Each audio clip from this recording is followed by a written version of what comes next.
Sabda TV. Assalamualaikum warahmatullahi wabarakatuh.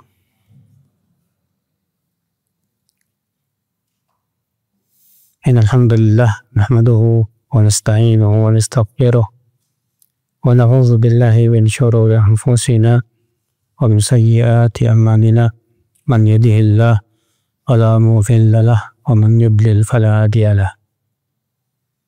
Asyhadu an la ilaha illallah wahdahu la syarika lah wa asyhadu anna Muhammadan abduhu wa rasuluh, amma ba'd.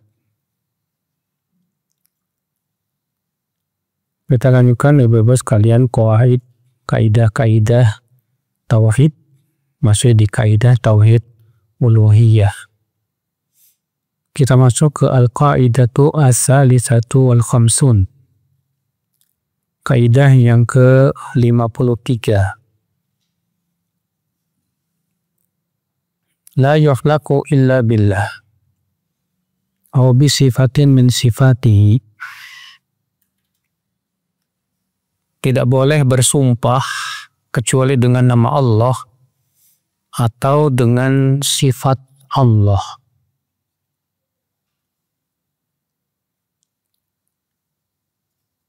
Kenapa demikian? Ya, kata beliau, wadzalika li'anna al-halifa ibadatun. Karena bersumpah itu termasuk ibadah. Fala yusrafu illa lillah. Sedangkan ibadah hanya untuk Allah saja, tidak untuk yang lain. Dalilnya mana? Dalilnya hadis riwayat Tirmidzi. Dan Tirmidzi berkata hadis ini hasan. Wa Rasulullah SAW sabda, man halafa bi ghairillah faqad kafar aw asyrak. Siapa yang bersumpah dengan nama selain Allah, maka sungguh ia telah kafir atau berbuat syirik. Ya. Dalam hadis juga riwayat Bukhari, Rasulullah SAW sabda, la tahlifu bi abaikum. Jangan kalian bersumpah dengan nama bapak-bapak kalian. Maka halifan yalah bal yahlif billah aw liyasmut. Siapa yang mau bersumpah, hendaklah ia bersumpah dengan nama Allah atau diam. Demikian pula dalam hadis Rasulullah SAW sabda, la tahlifu bi abaikum wala bit-tawagit. Jangan kalian bersumpah dengan nama bapak-bapak kalian dan jangan juga bersumpah dengan tagut. Apa itu tagut, Pak? Itu semua yang disembah selain Allah. Dan dalam hadis Buraidah yang diriwayatkan oleh Abu Daud, wa Rasulullah SAW sabda, man halafa bil amanati falaysa minna. Siapa yang bersumpah dengan amanah, jadi mengatakan demi amanah, ya, maka ia bukan dari golongan kami. Artinya ia berbuat dosa besar. Dan dalam hadis Abu Hurairah dari yang diriwayatkan Bukhari, ya, demikian pula Muslim, Rasulullah SAW sabda, man halafa billat wal uzza falyaqul la ilaha illallah.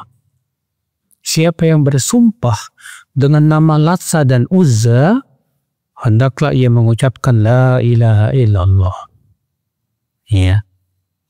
Hadis-hadis ini menunjukkan, saudaraku, ibu-ibu dan bapak sekalian, akan haramnya bersumpah dengan nama selain Allah. Namun, apakah ia termasuk syirik kecil atau syirik besar? Jawabnya, pada asalnya dia syirik kecil. Ya. Tapi iza qawiya wa 'azumat tandidu bil musawati fil qalbi, apabila ya disertai dengan keyakinan bahwa sesuatu yang ia sebutkan dalam sumpahnya itu sebanding dengan Allah, maka pada waktu itu berubah menjadi syirik besar. Contoh misalnya kalau ya kita bersumpah dengan mengatakan demi bapak ibu saya, Dan di hati kita menganggap bapak dan ibu kita itu setanding dengan Allah. Jelas ini syirik besar. Tapi kalau tidak ada keyakinan demikian, maka ini masuknya dalam syirik apa? Kecil. Tapi ingat ya Bapak Ibu, bahwa syirik kecil itu lebih berat daripada dosa besar. Syirik kecil lebih berat daripada zina, lebih berat daripada makan riba. Ya. Jadi jangan kita menganggap ini cuma syirik kecil. Oh, syirik kecil itu lebih berat daripada dosa besar, saudaraku. Jangan menganggap remeh syirik walaupun kecil. Ya. Nah ini, ibu-ibu sekalian. Sekarang kita masuk ke Al-Qaidah Ar-Rabi'ah wal Khamsun. Kaidah yang ke-54. La yajuzul halifu bil makhluk wa in alat manzilatuhu. Tidak boleh bersumpah dengan nama makhluk walaupun tinggi derajatnya. Ini masih berhubungan dengan kaidah sebelumnya. Bahkan sama. Ya. Maka tidak boleh mengatakan demi Allah, demi Rasulullah. Ada orang yang pernah, orang Indonesia banyak tuh yang ngomong begitu Pak Bu. Demi Allah, demi Rasulullah. Kita katakan Pak cukup mengucapkan demi Allah saja. Adapun mengatakan demi Rasulullah ini syirik. Oh kamu nggak menghormati Rasulullah. Bukan nggak menghormati Rasulullah. Rasulullah yang melarang begitu. Ya, Rasulullah mengatakan man halafa al-yahlif billah. Siapa yang bersumpah hendaklah ia bersumpah dengan nama Allah saja. Ya, menghormati Rasulullah SAW itu bukan dengan cara menjadikan beliau sebagai tandingan Allah, bukan. Dahulu ada seorang sahabat datang kepada Rasulullah SAW. Lalu berkata apa? Masya Allah wa syi'ta. Masya Allah wa syi'ta. Apa yang Allah kehendaki dan apa yang engkau kehendaki. Lihat. Apa jawaban Rasulullah SAW? Kata Rasulullah, aja'altani lillahi nidda. Apakah kamu hendak menjadikan aku tandingan selain Allah? Padahal sahabat ini tidak ada niat untuk menjadikan Rasul sebagai tandingan apa? Allah. Cuman lafadznya itu yang salah. Masya Allahu wa syi'ta pakai wawu. Ya. Apa yang Allah kehendaki dan apa yang kamu kehendaki. Wawu itu memberikan makna seakan-akan kehendak Allah dan kehendak Rasulullah itu sama. Maka Rasulullah SAW marah. Rasulullah SAW mengatakan apa? Apakah kamu hendak menjadikan aku tandingan selain Allah? Iya. Sama halnya dengan sumpah. Karena sumpah itu sudah kita sebutkan ibadah. Maka kalau kita berkata, demi langit, bumi, dan bumi. Oh, nggak boleh, haram. Yang boleh mengatakan demi langit, demi bumi hanya Allah Subhanahu wa ta'ala. Kalau Allah bersumpah dengan makhluk-makhluknya itu terserah Allah. Ya, dalam Al-Quran Allah bersumpah dengan masa wal asr. Allah juga bersumpah wasyamsi wa duhaha, demi matahari dan demi waktu duha. Wal qamari idza talaha, demi bulan apabila menggantikan, ya, apabila datang menggantikan matahari. Itu terserah Allah Subhanahu wa ta'ala. Adapun kita sebagai makhluk tidak boleh bersumpah kecuali dengan nama Allah Subhanahu wa ta'ala. Ya. Walaupun dengan Rasulullah, walaupun dengan Rasulullah. Walaupun dengan malaikat Jibril, walaupun dengan malaikat Jibril. Setinggi apapun derajat seorang makhluk, tetap tidak boleh kita bersumpah dengan nama makhluk. Ya. Kemudian kaidah yang ke-55. Asyirku wal kufru in ijtama'a iftaraqa. Wa in iftaraqa ijtama'a. Syirik, lafaz syirik dan kufur itu dua lafaz yang apabila berkumpul dalam satu kalimat maka maknanya berbeda. Dan apabila berpisah maka maknanya bersatu. Lafaz apa? Lafaz syirik dan lafaz apa? Kufur. Itu dua lafaz. Ya kalau mungkin ada yang bertanya, Ustadz apa bedanya syirik dengan apa? Kufur. Ya. Kita jawab, sama dengan apa bedanya Islam dan iman. Islam dan iman itu apa bedanya? Kata para ulama, Islam dan iman itu kalau bersatu dalam satu kalimat, Islam dan iman, maka maknanya berbeda. Islam itu rukun Islam, iman itu rukun iman. Tapi kalau disebutkan nama Islam saja, masuk padanya makna iman. Kalau disebutkan nama iman saja, masuk padanya nama makna apa? Islam. Demikian pula syirik dan kufur. Kalau disebutkan secara bersamaan syirik dan kufur, maka maknanya beda, Pak. Ya. Syirik itu artinya mempersekutukan Allah Subhanahu wa Ta'ala. Sedangkan kufur itu hakikatnya apa? Tidak mengimani akan bahwa Allah Tuhan semesta alam. Iya. Tapi ketika disebutkan bersamaan satu-satu syirik saja misalnya, maka masuk padanya makna kufur. Kalau disebutkan kufur saja, maka masuk padanya makna apa? Syirik. Iya. Dan yang kayak gini nih banyak Pak dalam syariat. Contoh, fakir miskin. Apa bedanya fakir sama miskin, Pak? Kata para ulama, kalau disebutkan bersamaan fakir miskin, maka maknanya jadi beda. Kalau disebutkan fakir doang, masuk padanya miskin. Kalau disebutkan miskin doang, masuk padanya makna apa? Fakir. Contoh lagi, qada dan qadar. Qada dan qadar kalau disebutkan bersamaan maknanya beda.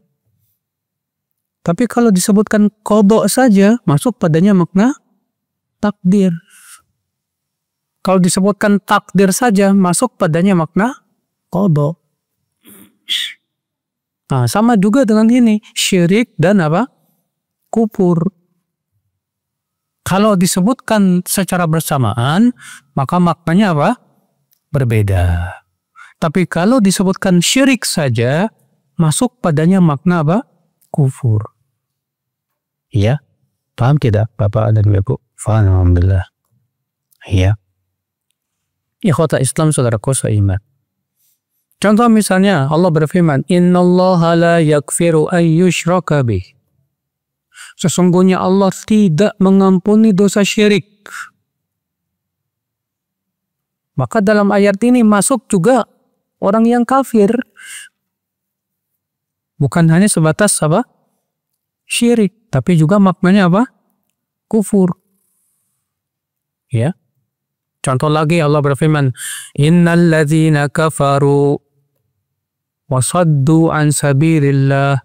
Sesungguhnya orang kafir dan menghalang-halangi jalan Allah. Sesungguhnya orang kafir masuk padanya orang musyrik. Iya. Nah ini dia. Jadi syirik dan kufur itu sama halnya dengan Islam dan iman. Artinya kalau disebutkan secara bersamaan maknanya berbeda. Tapi kalau disebutkan secara sendirian maka maknanya bersatu. Ya. Kaidah yang ke-56. Al-Qaidah Al-Khamisatu Al-Khamsun. la tanfa'u kalimatut tauhidi. Kalimat tauhid, apa kalimat tauhid? Itu la ilaha illallah. Kalimat tauhid tidak bermanfaat ma'al wuqu'i fima yunaqiduha, bila jatuh dalam perkara yang membantalkan tauhid. Ya. Kalau ada orang yang mengatakan la ilaha illallah, tapi dia melakukan syirik, bermanfaat nggak kira-kira ucapan la ilaha illallahnya, Pak? Nggak ada manfaatnya. Sama seperti antum sholat tapi kentut. Orang yang sholat tapi kentut, sah nggak sholatnya, Pak? Hah? Sholat sambil makan, sah nggak, Pak? Nggak sah. Sama halnya dengan tauhid. Orang yang mengucapkan la ilaha illallah, tapi dia melakukan pembatal la ilaha illallah. Pembatal nih, batal. Ya, nggak ada manfaatnya. Iya. Kata beliau, falau annal insana qala la ilaha illallah wa waqa'a fi syai'in min nawaqidhiha falau qalaha alfa marrah ya ma nafa'atu. Kalau ada seorang insan yang mengucapkan la ilaha illallah, la ilaha illallah, walaupun dia mengucapkan 1000 kali, tapi kalau dia jatuh kepada pembatal la ilaha illallah, nggak ada manfaatnya. Ya. Contoh misalnya, ada orang yang mengucapkan la ilaha illallah, tapi dia berdoa kepada mayat. Ya. Berdoa kepada mayat syirik tidak, Pak? Syirik besar. Membatalkan la ilaha illallah tidak, Pak? Membatalkan. Ya. Saudaraku seiman. Ada lagi misalnya, Pak, dukun, tapi mengucapkan la ilaha illallah, la ilaha illallah. Dukun. Sementara dalam Islam dukun itu kafir, musyrik. Karena yang namanya dukun tidak mungkin dia bisa mendapatkan ilmu sihir kecuali dengan berbuat kesyirikan. Pasti itu. Entah itu menyembelih ayam hitam misalnya. Mempersembahkan sesuatu untuk selain Allah. Kepada para jin pastinya. Maka kita katakan percuma dia mengucapkan la ilaha illallah kalau ternyata dia masih melakukan pembatal la ilaha illallah. Ya. Atau misalnya ada orang yang mengucapkan la ilaha illallah sambil apa, Pak? Sambil memperolok ucapan la ilaha illallah, ya. Atau memperolok ayat Allah, memperolok Al-Quran, memperolok Rasulullah. Kita katakan percuma Anda mengucapkan la ilaha illallah. Karena mengolok-ngolok ayat-ayat Allah, mengolok-ngolok Islam termasuk pembatal la ilaha illallah. Allah berfirman, ya, wala in sa'altahum la yaqulunna innama kunna nakhudu wa nal'ab. Qul abillahi wa ayatihi wa rasulihi kuntum tastahzi'un. La ta'tadhiru qad kafartum ba'da iman. Kalau kamu bertanya kepada mereka, kenapa kalian memperolok? Apa jawab mereka? Kami cuma bersenda gurau, cuma main-main. Apa kata Allah? Katakan, apakah kepada Allah, ayatnya dan Rasulnya kalian memperolok? Jangan kalian memberikan alasan apa lagi. Kalian telah kafir setelah keimanan kalian, kata Allah. Lupa. Makanya hati-hati ya. Jangan sampai memperolok. Ada orang, saya pernah lihat itu di media sosial, memperolok surga dan neraka, Pak. Ya. Subhanallah. Mempermainkan agama itu, Pak. Ya. Menjadikan bahan candaan agama itu berat di mata Allah, Pak. Ya. Makanya ketika Allah menyebutkan dalam surat Al-A'raf itu ya, ketika orang kafir penduduk api neraka berkata kepada penduduk surga, wanada ya ashabun nari ashabal jannah, penduduk neraka menyeru penduduk surga, ya, an afidhu alaina minal ma au mimma razaqakumullah, berikanlah kepada kami setetes air saja kepada kami, atau rezeki yang Allah berikan kepada kalian wahai penduduk surga. Apa kata penduduk surga, Pak? Innallaha harramahuma 'alal kafirin. Sesungguhnya Allah mengharamkan ini buat orang kafir. Lalu Allah menyebutkan siapa orang kafir itu? Alladzina ittakhadhu dinahum ya huzwa wa lahwa wa la'iba. Yaitu orang-orang yang suka mengambil agama Allah sebagai apa? Main-main dan senda gurau. Orang-orang yang suka menjadikan agama Allah sebagai main-main dan senda gurau. Ngeri. Ya. Saudaraku seiman, rahimani wa rahimakumullah jami'an. Atau misalnya ada orang yang mengucapkan la ilaha illallah tapi hatinya benci sama Islam. Gak suka. Maka kita katakan percuma Anda mengucapkan la ilaha illallah. Karena membenci Islam, membenci Rasul, membenci Al-Quran, itu membatalkan la ilaha illallah. Iya. Nah ini Bapak dan Ibu sekalian. Ini kaidah yang ke-56. Kita masuk ke Al-Qaidah As-Sabi'ah wal Khamsun. Kaidah yang ke-57. Asyirkul akbar muhbitun li jami'il a'al in mata musirrun alaih. Syirik besar membatalkan semua amal jika ia mati di atas syirik besar. Kamu taubat. Ya.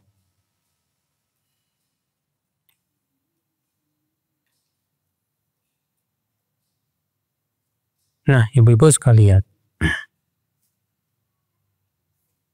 Jadi syirik besar membatalkan apa?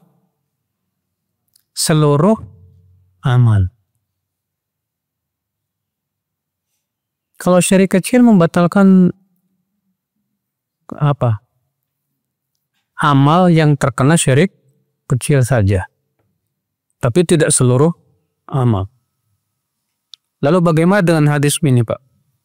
Man taraka sholatal asri faqad habita amalu. Siapa yang meninggalkan salat asar maka batal amalnya. Kata para ulama seperti Ibnu Qayyim, yang dimaksud hadis ini, siapa yang meninggalkan sholat asar, maka batal amalnya, yaitu batal amalan di hari itu. Ya, batal amalan di hari tersebut. Berarti, ya, sesuatu yang membatalkan itu ada dua macam. Ada yang membatalkan seluruh amal. Seluruh amal batal, habis. Maka ini syirik besar. Ya, dan kufur besar. Mana dalilnya? Allah berfirman dalam surat Al-An'am, la in asyrakta la yahbatanna amaluka. Kalau kamu berbuat syirik, maka batal amal-amal kamu. Habis. Ya. Dalam surat Az-Zumar juga Allah berfirman, wa laqad uhiya ilaika wa ilal ladzina min qablik la in asyrakta la yahbatanna amaluk wa la takunanna minal khasirin. Telah diwahyukan kepada engkau, hai Muhammad, dan kepada orang-orang sebelum engkau, bahwa kalau kamu berbuat syirik, batal semua amalmu, dan kamu termasuk orang-orang yang merugi. Ya. Makanya hati-hati. Makanya kenapa Pak? Kita itu ya sepantasnya untuk khawatir dari kesyirikan. Itu karena masalahnya syirik itu membatalkan semua amal. Demikian pula kita pun juga harus khawatir dari semua perkara yang bisa membatalkan amal, walaupun cuma sebagian. Ya. Karena banyak kok hal-hal yang bisa membatalkan amal itu, Pak. Ya, dulu saya pernah menerjemahkan sebuah buku yang berjudul Perusak Amal. Ya. Itu disebutkan oleh Syekh Salim bin Id Al-Hilali dalam kitab tersebut kecil. Lebih dari 30 perusak amal yang bisa merusak. Ya, yang terbesar apa? Syirik. Demikian pula kufur besar. Murtad dari agama Islam juga ya batal. Allah berfirman dalam surah Al-Baqarah 217. "Wa may yartadid minkum 'an dinihi fayamut wa huwa kafir fa ulaika habitat a'maluhum fid dunya wal akhirah." Siapa di antara kalian yang murtad dari agama Islam lalu ia mati dalam keadaan kafir, maka mereka itu batal amalnya semuanya. Ya, baik di dunia maupun di akhirat. Batal amalnya. Subhanallah, saudaraku seiman. Rahimani wa rahimakumullahu jami'an. Kita masuk ke Al-Qaidah As-Saminah wal Khamsun. Kaidah yang ke-58.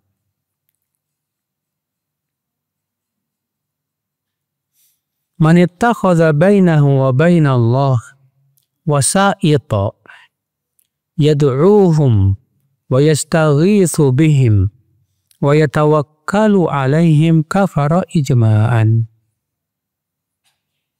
Siapa yang mengambil perantara antara dia dengan Allah, di mana dia berdoa kepada perantara tersebut dan meminta pertolongan kepada perantara tersebut dan bertawakal kepada perantara tersebut, ia kafir dengan ijma' para ulama. Ya.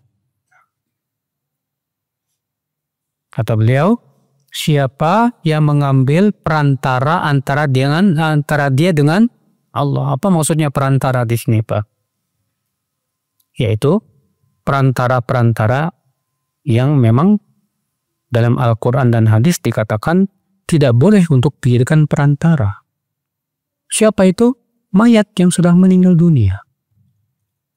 Walaupun mayat itu mayat orang soleh, walaupun mayat itu mayat nabi sekalipun. Ya, siapa yang menjadikan antara dia dengan Allah perantara, di mana dia berdoa kepada perantara ini, berdoanya kepada mayat tersebut. Yastaghitsu bihim, dan istighotsah kepada mayat tersebut, dan tawakal kepada mayat tersebut, maka ia kafir dengan ijma para ulama, murtad dari agama Islam. Ya. Mana dalilnya? Banyak, Pak. Di antaranya surat Al-Ahqaf ayat 5 sampai 6. Allah berfirman, "Wa man adallu mimma yad'u min dunillah man la yastajibu lahu ila yaumil qiyamah wa hum 'an du'aihim ghafilun wa idza husyira an-nasu kanu lahum a'da'a wa kanu bi ibadatihim kafirin." Apabila dan siapakah, kata Allah, yang paling sesat dari orang yang berdoa kepada selain Allah, padahal yang diseru itu tidak bisa mengijabah doa mereka sampai hari kiamat, dan yang diseru itu lalai dari doa mereka.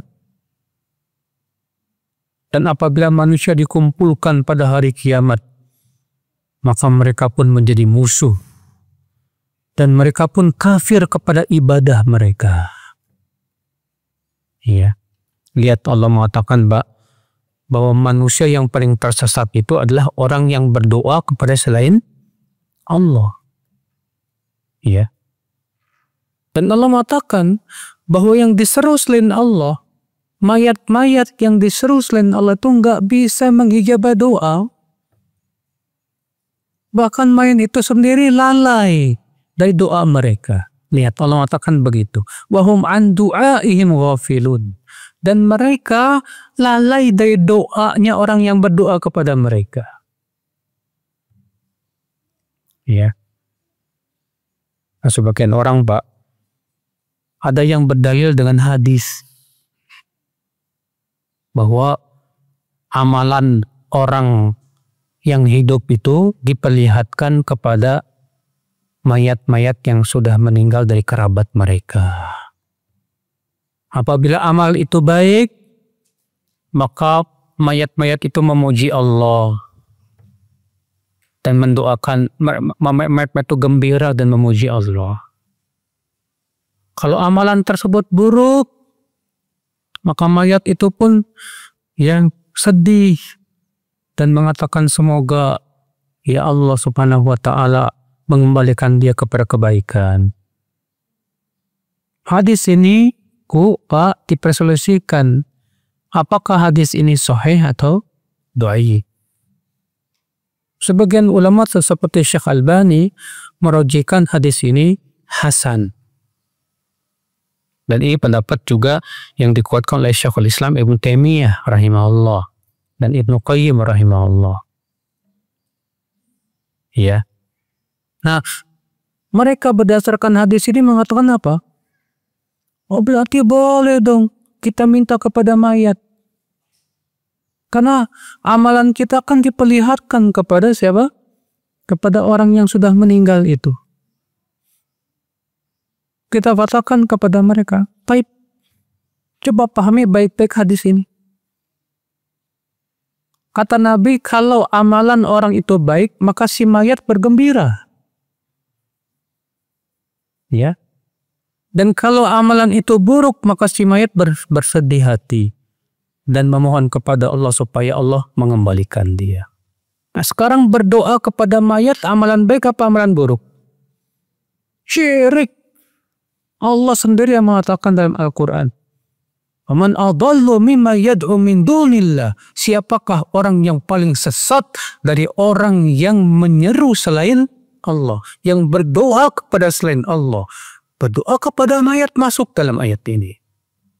Walaupun itu mayat orang soleh sekalipun, walaupun itu mayat para nabi sekalipun. Lalu Allah mengatakan, "Man la yastajibu lahu ila yaumil qiyamah." Di mana yang diseru selain Allah ini, mayat-mayat ini tidak bisa mengijabah mereka sampai hari kiamat. Iya. Dan mereka, para mayat ini sendiri lalai dari doa mereka. Nanti ini termasuk amalan keburukan. Yang ya berdasarkan hadis tadi, kalau itu amal buruk, si mayat bersedih. Maka si mayat bersedih kalau ente doa sama dia. Itu amalan buruk itu. Jelas syirik itu. Tidak bisa jadikan hujah sama sekali hadis itu. Cuma karena pemahaman dangkal, Pak. Ya, gara-gara memahami hadis ini, ya, kemudian mereka berhujah dengan hadis itu untuk membolehkan berdoa kepada mayat. Wala haula wala quwata illa billah. Iya. Allah juga berfirman dalam surat Saba ayat 22. Qul ud'u alladhina za'antum min dunillah la yamlikuna mithqala dzarratin fis samawati wala fil ardh. Katakan, hai Muhammad, berdoalah, silahkan kamu berdoa kepada yang kalian klaim katanya itu Tuhan selain Allah. Mereka yang kamu seru itu tidak memiliki sedikit pun di langit dan di bumi.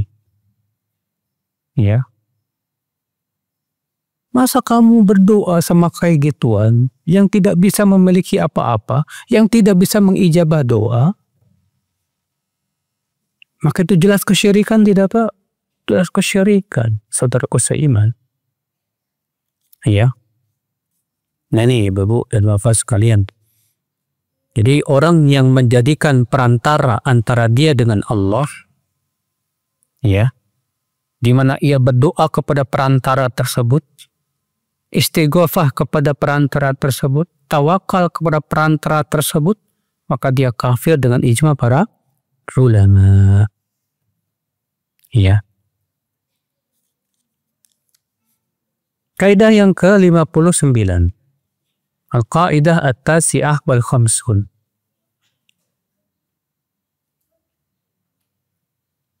Man istahza'a billahi aw bi rasulihi aw bi ayatihi aw bima ja'a bihi syar'u kafara ijma'an. Siapa yang memperolok Allah atau memperolok Rasulullah atau memperolok ayat-ayat Allah atau memperolok syariat yang dibawa oleh Rasulullah SAW, maka dia kafir dengan ijma ulama. Ya. Bapak, Ibu, kata-kata ini ya, siapa yang memperolok Allah, Rasulnya, ayat-ayatnya, maka dia kafir. Ini disebut oleh para ulama dengan istilah apa? Mengkafirkan perbuatan. Mengkafirkan apa? Perbuatan. Apakah orangnya, pelakunya langsung dikafirkan? Kita lihat dulu.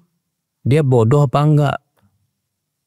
Kalau dia bodoh nggak tahu, dia kira itu boleh-boleh aja.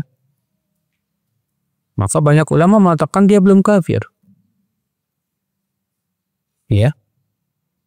Saudaraku seiman rahimani wa rahimakumullah jami'an. Dalilnya mana? Bahwa memperolok Allah, memperolok Rasulullah, memperolok ayat-ayat Allah, ya, demikian pula ya, memperolok syariat, bahwa itu menyebabkan pelakunya kafir, murtad dari agama Islam. Itu surat At-Taubah ayat 65-66. Allah berfirman, "Qul abillahi wa ayatihi wa rasulihi kuntum tastahzi'un la ta'tadziru qad kafartum ba'da imanikum." Katakan, hai Muhammad, apakah kepada Allah, ayat-ayatnya, Rasulnya kalian memperolok? Jangan kalian memberikan alasan. Kalian telah kafir setelah keimanan kalian. Tuh lihat. Allah mengatakan begitu, Pak. Ya. Namun kata beliau, istihza, memperolok itu ada dua macam. Memperolok itu ada dua macam. Yang pertama istihza'un sharih, memperolok yang jelas-jelasan, sharih. Ya. Yang kedua yaitu istihza'un khafi, yaitu memperolok tersembunyi, memperolok tersembunyi. Istihza yang terang-terangan contohnya apa? Mencaci maki Allah dan mencaci maki Rasulullah. Maka orang seperti ini, Pak, otomatis kafir. Ya. Karena orang yang beriman gak mungkin mencaci maki Allah dan Rasulnya. Kecuali kalau keadaannya dia akalnya lagi tertutup. Akalnya lagi tertutup. Contohnya gini. Seperti dalam hadis ya. Ada orang, kata Rasulullah, Allah itu sangat gembira melihat taubat hambanya. Melebihi kegembiraan seseorang yang berada di padang pasir bersamanya untanya yang penuh makanan dan minuman. Suatu ketika makanan dan minuman, untanya pergi hilang entah kemana. Dia nyari kesana kemari, nyari, nggak ketemu tuh unta. Akhirnya dia siap-siap mau mati udah. Dia pun kemudian tiduran di bawah pohon kurma. Pas dia membuka matanya, tiba-tiba untanya ada di sampingnya. Saking gembiranya dia berkata, "Ya Allah, aku Tuhanmu, engkau hambaku." Saking gembiranya, salah ngomong, Pak. Ya. Kenapa? Ini namanya tertutup pikirannya. Paham tidak? Nah, orang yang tertutup pikirannya, yang seperti ini masih dimaafkan. Beda dengan orang yang mengucapkan itu dengan sengaja, Pak. Nggak tertutup pikirannya. Ya. Maka yang seperti ini, kalau misalnya dia mengatakan, "Ya Allah, aku Tuhanmu, engkau hambaku," dengan sengaja gitu, maka jelas kafir, murtad dari agama Islam. Tapi masalahnya orang ini saking gembiranya, kegembiraannya itu, emosinya itu menutup akal pikiran. Maka yang seperti ini tidak kafir. Saudaraku seiman, rahimani wa rahimakumullah jami'an. Iya. Atau contoh lagi, Pak. Ada orang yang mengejek jenggot. Mengejek apa? Jenggot. Lalu dia berkata, ente kayak kambing. Ya. Kita katakan, kamu tahu nggak jenggot itu sunnah Rasul? Dan bahwasannya Rasulullah SAW yang memerintahkan. Tahu? Maka orang seperti ini bisa murtad dari agama Islam. Udah tahu itu sunnah Rasul, kok diperolok? Udah tahu itu syariat Islam, kok diperolok? Tapi kalau dia mengatakan, kata siapa jenggot itu sunnah? Jenggot nggak sunnah. Oh, berarti kita harus jelaskan dulu kepada dia. Kita tegakkan dulu hujahnya. Iya.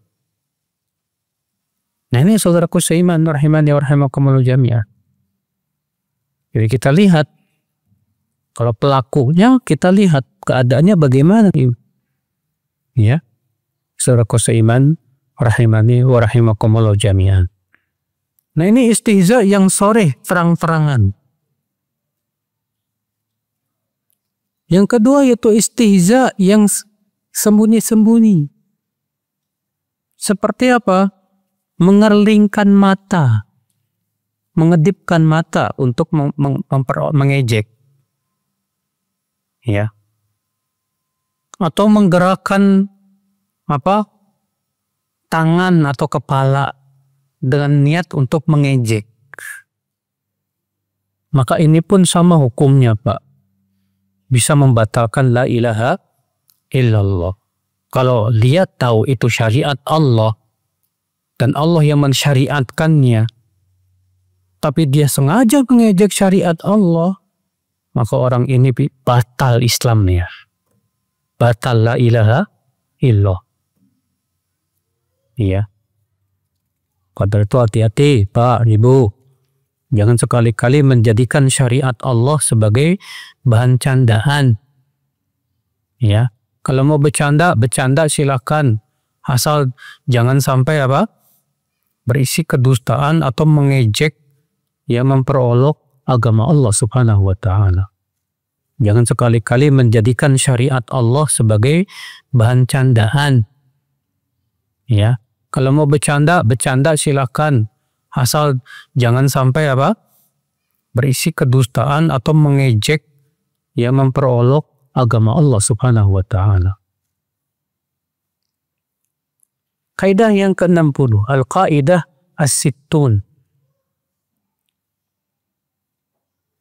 Man tawalla al-kuffar muwalatan qalbiyah faqad kafar. Siapa yang memberikan loyalitas kepada orang kafir dengan loyalitas hati, maka ini orang kafir.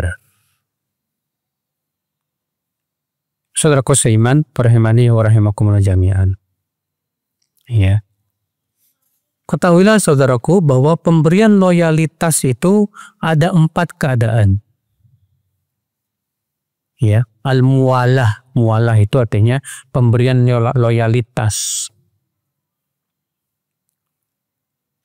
Ada 4 macam.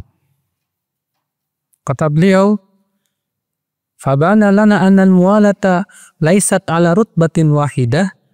Mualah, pemberian loyalitas kepada orang kafir itu tidak satu derajat. Bal hiya bi'tibari taqsim arba'at aqsam. Tapi ada 4 macam, ada 4 martabat. Al-qismul awal, macam yang pertama, ini yang paling berat. Al-muwalatu allati tu'tabaru kufran akbar, yaitu pemberian loyalitas yang masuk dalam kufur besar. Ya. Apa itu? Wahya muwalatul batin wad dhahir, yaitu pemberian loyalitas dengan lahir batin. Ya. Maksudnya pemberian loyalitas dengan lahir maksudnya gimana? Batin gimana? Artinya hatinya mencintai agamanya dan hatinya setuju dengan peribadatan kepada selain Allah. Ya. Paham tidak? Ya. Maka yang seperti ini, Pak, bisa mengeluarkan pelakunya dari Islam. Dalilnya mana? Surat Al-Maidah ayat 51 yang pernah ramai itu. Allah berfirman, ya ayyuhalladzina amanu la tattakhidul yahuda wan nasara awliya ba'duhum awliya'u ba'd wa man yatawallahum minkum fa innahu minhum. Innallaha la yahdil qawma dhalimin. Hai orang-orang yang beriman, jangan kamu jadikan orang Yahudi, orang Nasrani itu sebagai aulia. Apa itu aulia? Aulia itu, Pak, maknanya orang yang kita berikan loyalitas, baik dia pemimpin ataupun teman akrab dan yang lainnya. Siapa yang memberikan loyalitas kepada mereka, maka ia termasuk golongan mereka. Kata para ulama, maksudnya yaitu loyalitas qalbiyah. Ya, loyalitas apa? Hati. Ya. Nah, ini macam yang pertama. Macam yang kedua. Fahiya muwalatu dhahir faqat dunal batin. Yaitu pemberian loyalitas yang bersifat lahir saja tanpa batin. Ya. Artinya sebatas lahiriahnya doang. Tapi hatinya tidak setuju, hatinya ya berlepas diri dari kekufuran. Maka seperti ini termasuk dosa besar. Tapi pelakunya tidak kafir. Dalilnya mana? Dalilnya kisah Hatib bin Abi Baltah. Apa kisahnya, Pak? Waktu itu Rasulullah SAW sudah mempersiapkan 10.000 pasukan untuk menguasai kota Mekah, Fatu Mekah. Dan Rasulullah SAW memerintahkan kaum mukminin jangan sampai bocor. Jangan sampai kedengaran oleh orang kafir. Rupanya, Pak, Hatib bin Abi Balta'ah ngirim surat kepada temannya yang ada di Mekah kafir. Maka Allah mengirim, mewahyukan kepada Rasulullah melalui Jibril alaihissalam bahwa Hatib mengirimkan surat melalui seorang wanita. Lalu kemudian Rasulullah pun mengirim beberapa sahabat untuk mengejar wanita itu. Dikejarnya. Lalu wanita itu nggak ngaku. Dipaksa. Ya. Akhirnya wanita itu mengeluarkan surat dari rambutnya. Ternyata tulisan surat dari Hatib bin Abi Balta'ah kepada kawannya yang ada di Mekah. Melihat itu Rasulullah memanggil Hatib. Dipanggilnya Hatib. Hai Hatib, mahada. Apa ini hai Hatib? Apa kata Hatib? Mahlan, sebentar hai Rasulullah.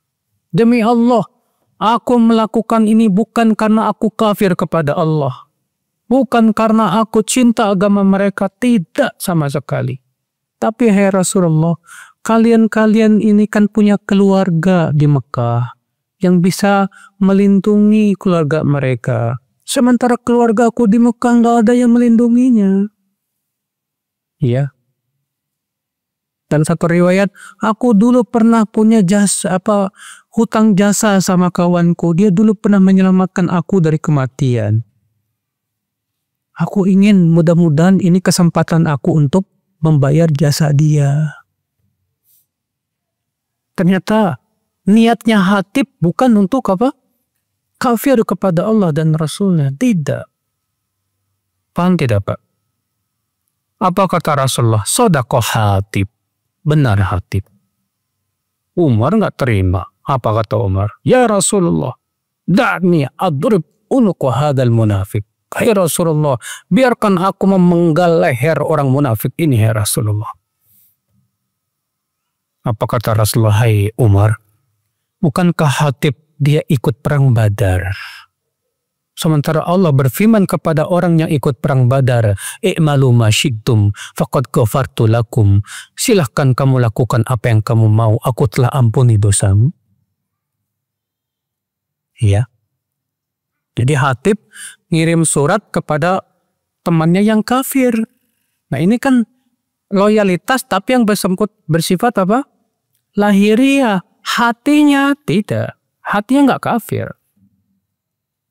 Ya, paham tidak Pak? Nah ini Pak. Ya.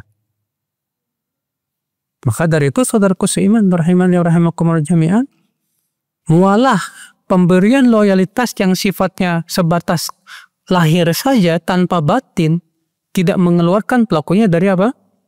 Islam. Sama halnya dengan orang yang tasyabuh dengan orang kafir. Orang yang tasyabuh dengan orang kafir, kalau hatinya dengan tasyabuh itu karena mencintai agama mereka yang kufur, maka ini syirik kufur besar ini Pak. Tapi kalau tasyabuh hanya sebatas lahiriah saja, tidak sampai ke batin, maka itu termasuk dosa besar. Ya. Kemudian macam yang ketiga. Ya. Yaitu al-muwalatul jaizah wa hiya muwalatul ittira. Ya. Yaitu pemberian loyalitas yang bersifat lahir tapi keadaannya darurat. Pemberian loyalitas yang boleh ini Pak. Ya. Keadaannya darurat. Contoh, kita kalau memperlihatkan pakaian muslim kita bakalan dibunuh Pak. Akhirnya kita terpaksa pakai pakaian mereka, orang non muslim, supaya kita menyelamatkan nyawa kita. Sementara hati kita kufur, enggak hati kita maksudnya enggak setuju dengan kekufuran, ya. Maka yang seperti ini boleh. Kenapa? Darurat. Ya gimana lagi kalau kita memperlihatkan jati diri kita sebagai seorang muslim, kita bakal dibunuh? Ya. Makanya kita terpaksa memakai pakaian mereka. Sementara hati kita tidak setuju. Hati kita tidak beriman kepada ya sesembahan mereka. Seperti ini kata para ulama boleh. Kenapa? Darurat. Contohnya kisah Ammar bin Yasir. Ammar bin Yasir disuruh mengucapkan kata-kata kufur, Pak. Tapi dia disiksa sampai udah nggak kuat lagi. Akhirnya dia terpaksa mengucapkan kata-kata apa? Kufur. Apa kata Allah? Illa man ukriha wa qalbuhu mutmainnun bil iman. Kecuali orang yang dipaksa sementara hatinya dipenuhi dengan keimanan. Juga Allah berfirman dalam surat Ali Imran ayat 28, "La yattakhidhul mu'minuna al-kafirina awliya'a min dunil mu'minin, wa man yaf'al dzalika falaysa minallahi fi syai'in illa an tattaqu minhum tuqah." Tidak boleh orang yang beriman mengambil orang kafir sebagai wali selain kaum mukminin. Siapa yang melakukan itu, yaitu yang mengambil orang kafir sebagai wali, maka dia tidak mendapatkan loyalitas dari Allah sedikit pun. Kecuali, kata Allah, apa? Orang yang taqiyah, ketakutan, menyembunyikan keimanannya karena takut dibunuh. Maka yang seperti ini apa? Allah maafkan dia. Ya. Nah ini yang ketiga ini boleh. Bolehnya karena darurat. Itu pun juga yang sifatnya lahir saja. Iya. Macam yang keempat. Falaha suwarun adkhala ba'dun nas fil muwalah wa hiya laysat minal muwalah. Yaitu bentuknya seperti pemberian loyalitas, mualah, tapi tidak masuk sebetulnya. Ya. Contoh apa? Mengadakan kerjasama antar negara. Saudi ngirim kedubesnya ke Amerika, ke negara-negara kafir. Indonesia juga ada dubes di sana, ya, untuk mengurus kerjasama, entah itu kerjasama dagang ataupun yang lainnya yang sifatnya duniawi ya. Atau antum misalnya beli bermuamalah dengan orang kafir dalam jual bisnis misalnya, boleh, nggak apa-apa. Seperti ini termasuk pemberian loyalitas nggak? Tidak. Buktinya Rasulullah SAW menggadaikan baju besinya kepada orang Yahudi, Pak. Padahal kita dilarang untuk menjadikan orang Yahudi sebagai apa? Aulia. Tapi Rasulullah SAW menggadaikan baju besinya kepada orang Yahudi. Berarti boleh tidak, Pak? Boleh. Dan tidak boleh Anda berkata, kok Rasulullah gitu sih? Justru kita katakan, ente kok gitu sih sama Rasul? Yang menjadi hujah itu Rasul, bukan ente. Kok ente protes sama Rasulullah? Iya. Saudaraku seiman, rahimani wa rahimakum jami'an. Demikian misalnya bekerja sama dengan orang kafir untuk membantu orang-orang yang terkena musibah bencana alam misalnya. Enggak masalah, silahkan saja. Itu kan masalah-masalah dunia, muamalah. Muamalah sifatnya muamalah duniawiyah dalam Islam boleh. Silahkan. Iya. Tetangga antum orang kafir, nikahan anak, minjem kursi ke antum, boleh, nggak apa-apa, silahkan. Tapi kalau untuk acara ibadah, lakum dinukum waliyadi. Nah ini dia, yang 4 macam. Namun yang terakhir itu sebetulnya tidak termasuk dalam bentuk mualah. Walaupun sepertinya kelihatannya masuk dalam bentuk mualah, tapi itu tidak masuk. Iya. Baik, saya kira cukup sampai di sini. Semoga yang sampaikan bermanfaat. Kita tutup. Subhanakallah bihamdik. Asyhadu an la ilaha illa anta astaghfiruka wa atubu ilaik. Wassalamualaikum warahmatullahi wabarakatuh.